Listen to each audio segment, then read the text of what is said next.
আসসালামু আলাইকুম। আমার নাম আব্দুল আজিজ। আমার বয়স 20। আমার দেশের বাড়ি চাঁদপুর। আমি স্যারের কাছে চিকিৎসা নিয়েছি আমার এক কাকার মাধ্যমে। আমার মোটরসাইকেল অ্যাক্সিডেন্ট হওয়ার পরে আমার এসিএল, ফিসিএল আমার ৩ টা রগ ছিঁড়ে গেছে পায়ের। আমি দাঁড়াইতে পারতাম না, বসতে পারতাম না, হ্যাঁ, হাঁটতে পারতাম না। স্যারের কাছ থেকে আমি চিকিৎসা নিয়েছি। এখন আলহামদুলিল্লাহ আমি ভালো আছি। অপারেশন কোন সালে হয়েছিল? অপারেশন হচ্ছে আমার ২২ সালে তোমার? ২ টা অপারেশন হয়েছে। হ্যাঁ, আমরা তো প্রথম আপনার হচ্ছে পিসিএল উইথ পিএলসি অপারেশন করি। জি, তার পরবর্তী ৩ মাস পর জি। ৩ মাস পর আবার এসিএল অপারেশন করি। আসলে তোমার নার্ভ ইনজুরি ছিল।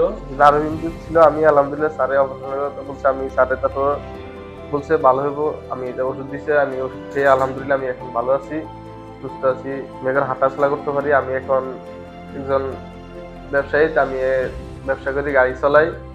আমি রেন্ট কারের ব্যবসা করি। আলহামদুলিল্লাহ আমি এখন ভালো আছি।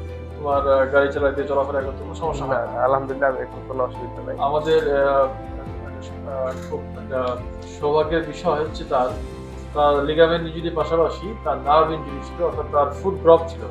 ফুট ড্রপ ছিল মানে তার পায়ের পাতাটা তার হচ্ছে ওঠানামা করতো না, এবং আল্লাহ তাআলার অশেষ রহমতে এই ফুট ড্রপ তার ভালো হয়ে যায়, এই জন্য কোনো অপারেশন লাগে না।